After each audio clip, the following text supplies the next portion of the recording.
आज तो हमने देखा कि एनडीए के लगभग सभी नेता यहाँ उपस्थित होकर उन्हें श्रद्धांजलि दी। अटल जी के कद का अंदाजा इसी बात से लगाया जा सकता है कि आज विपक्ष भी अटल जी के कार्यों की, अटल जी के दरियादिली की सदन से लेके और बाहर तक चर्चा करते हैं। अटल जी ने एक बात कही थी कि आदमी की पहचान धन और आसन से नहीं होती, उसके मन के बड़प्पन से होती है। और उस अटल जी ने न जाने कितने ऐसे अवसरों पे जीवन का जो जीवन जीने का तरीका समझाया है, उनको हम नमन करते हैं।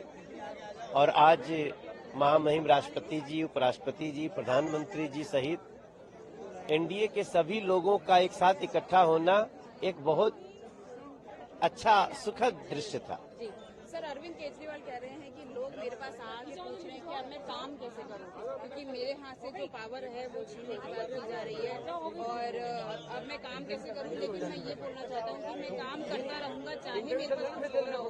फ्री बिजली मिलेगी, ट्रैवल भी आपको फ्री मिलेगा, एजुकेशन भी हो गया। तो देखिए, अरविंद केजरीवाल अपनी असफलताओं के बहाने बनाते रहते हैं और वो बहाने बनाने में बहुत माहिर हैं। अब 2025 के बाद दिल्ली उनको बहाने बनाने का भी मौका नहीं देगी। वो अपने लिए उनको चुन लेगी, जैसे कोई मदन लाल खुराना जी को चुना था, जैसे साहेब सिंह वर्मा जी को चुना था, जैसे यहाँ पे शीला दीक्षित भी तो कार्य की थी। तो अरविंद केजरीवाल को बहाना चाहिए, उनको काम करने का न नियत है न नीति है।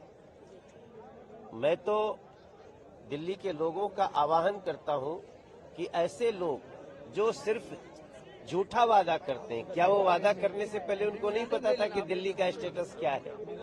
तो सही समय पे दिल्ली के लोग ऐसे लोगों को उनको सजा जरूर देंगे। इनके कर्मण्यता का एक मुझे विश्वास है। जी सर, एक तरफ ऑपोजिशन जो है गठबंधन, महागठबंधन कुछ भी कह लो, वो इंडिया के नाम से बना के चल रहा है और दूसरी तरफ संदीप दीक्षित जो है केजरीवाल सरकार को पताड़ रहे हैं, बोल रहे हैं कि आप घोटाला करते हैं, आप अपना घोटाला छुपाना चाहते हैं। अरविंद केजरीवाल और बीजेपी में ज्यादा डिफरेंस नहीं है, उन दोनों का सेम लाइन रहता है।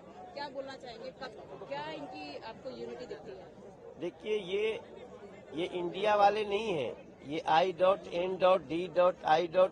वाले हैं और इन लोगों को सारा देश जानता है। इनके नेता बड़े जरूर मिल गए हैं, लेकिन जो लोग जो एक दूसरे के भ्रष्टाचार को बार बार कहते हैं, संदीप दीक्षित उसके बहुत बड़े उदाहरण हैं। और मुझे पूरा विश्वास है कि आप आगे देखते रहिए, ये ऐसे बिखरेंगे कि इनके बीच में अगर मार पीट, सिर फुटवल भी हो जाए तो देश के लोगों को कोई आश्चर्य नहीं होना चाहिए। सर, एक आखिरी सवाल, कल से विधानसभा स्टार्ट हो रहा है, आम आदमी पार्टी ने विधानसभा बुलाया है, क्या बोलना चाहेंगे?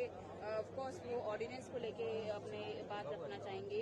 एक बार हमने देखा कि किस तरह से विधानसभा में डिस्टर्बेंस रहती है या न्यूसेंस रहती है, क्या बोलना चाहेंगे, क्या होने वाला है कल?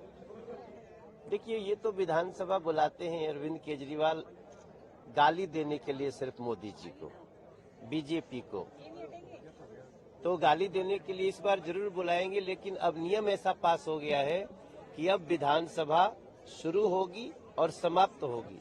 देश का कोई भी सदन शुरू भी होता है, उसका जनगण मन से समापन भी होता है। दिल्ली में नहीं हो रहा था और दिल्ली में विधानसभा में काम भी नहीं हो रहा था, अब काम भी होगा और करना ही पड़ेगा। अब किसी का बहाना नहीं चलेगा।